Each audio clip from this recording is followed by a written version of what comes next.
आज है 4 नवंबर 2024।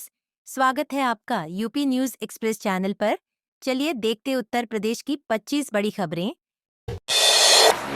उत्तर प्रदेश सरकार ने टीबी के खिलाफ जंग में बड़ी सफलता हासिल की है। इस वित्तीय वर्ष में यूपी ने टीबी मरीजों की पहचान के लिए 65 लाख का लक्ष्य रखा था, जिसमें से 66% मरीजों की पहचान अक्टूबर तक हो चुकी है। इस पहल से राज्य में टीबी नियंत्रण की दिशा में महत्वपूर्ण प्रगति हुई है, जिससे स्वास्थ्य सेवाओं में सुधार की उम्मीद है। ग्रेटर नोएडा वेस्ट की सिटी सोसाइटी में मेंटेनेंस के नाम पर 20 लाख रुपए अतिरिक्त चार्ज की मांग की जा रही है, जिससे वहां के निवासियों में असंतोष बढ़ता जा रहा है। निवासियों का कहना है कि यह अतिरिक्त खर्च अनुचित है और वे इसके खिलाफ विरोध कर रहे हैं। लखनऊ दिल्ली हाईवे पर अगले 2 महीनों में 4 अधूरे पुलों का निर्माण पूरा होने की संभावना है। इन पुलों के बनने से न केवल हादसों में कमी आएगी, बल्कि यात्रा भी सुगम और सुरक्षित होगी। इस कदम से यात्रियों को काफी राहत मिलेगी। मुख्यमंत्री योगी आदित्यनाथ की जीरो पावर्टी स्कीम का लाभ पहली बार गोसाईगंज की रूबी को मिला है, जो इस योजना की पहली लाभार्थी बनी है। इस स्कीम का उद्देश्य प्रदेश के 25 लाख परिवारों को गरीबी से उबारना और आत्मनिर्भर बनाना है। यह योजना गरीब परिवारों के लिए उम्मीद की किरण है। उत्तर प्रदेश में पर्यटन को बढ़ावा देने के लिए राज्य सरकार ने कई कदम उठाए हैं, जिससे 45,000 से ज्यादा परिवारों को रोजगार मिलने की संभावना है। प्रयागराज में होने वाले महाकुंभ के दौरान विशेष प्रशिक्षण कार्यक्रम शुरू किए गए हैं, ताकि लोगों को बेहतर रोजगार मिल सके। ग्रामीण इलाकों में सरकार ने विशेष गौशाला योजना शुरू की है, जिससे गायों की देखभाल और संरक्षण बेहतर हो सके। इस योजना से ग्रामीण क्षेत्रों में रोजगार के नए अवसर भी खुलेंगे और किसानों को भी लाभ मिलेगा। नोएडा अथॉरिटी ने इस वर्ष अब तक का सबसे अधिक राजस्व संग्रह किया है, जो शहर के इंफ्रास्ट्रक्चर और विकास कार्यों में सहायक सिद्ध होगा। इस राजस्व का उपयोग शहर के विकास में किया जाएगा, जिससे नोएडा के नागरिकों को कई सुविधाएं प्राप्त होंगी। उत्तर प्रदेश सरकार राज्य के विभिन्न स्कूलों में डिजिटल शिक्षा को बढ़ावा देने के लिए स्मार्ट क्लासरूम और डिजिटल संसाधनों की स्थापना कर रही है। इससे बच्चों को आधुनिक और गुणवत्तापूर्ण शिक्षा प्राप्त करने में मदद मिलेगी। अलीगढ़ और इसके आसपास के इलाकों में बिजली की समस्या दिनों दिन बढ़ती जा रही है। लगातार बिजली कटौती से यहाँ के निवासियों को काफी परेशानी का सामना करना पड़ रहा है, जिससे जनजीवन प्रभावित हो रहा है। राज्य के मेडिकल कॉलेजों में नए शैक्षिक सत्र के लिए प्रवेश प्रक्रिया शुरू हो चुकी है। छात्रों का चयन योग्यता के आधार पर किया जा रहा है और इस बार मेडिकल शिक्षा में कई नए सुधार भी लागू किए गए हैं, जो छात्रों को बेहतर शिक्षा का अवसर प्रदान करेंगे।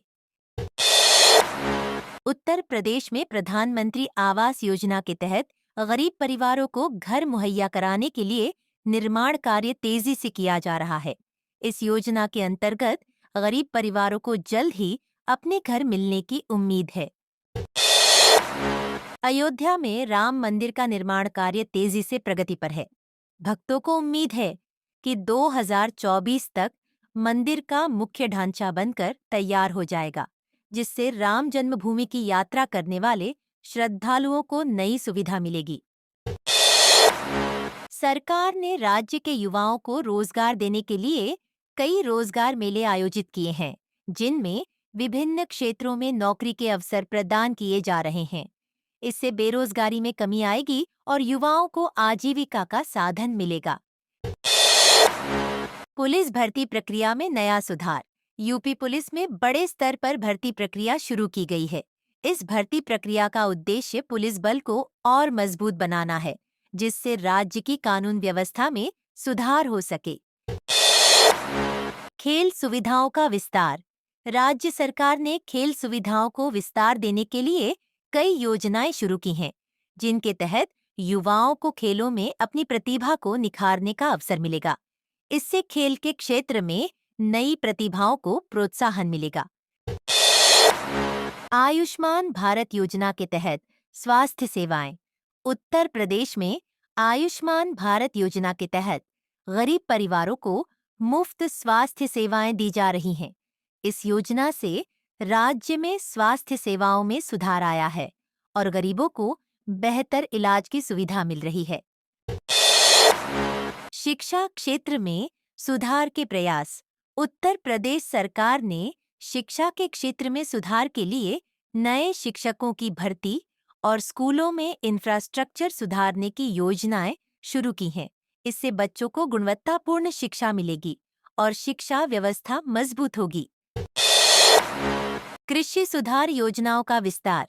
राज्य सरकार ने किसानों के हित में कई कृषि सुधार योजनाएं शुरू की हैं।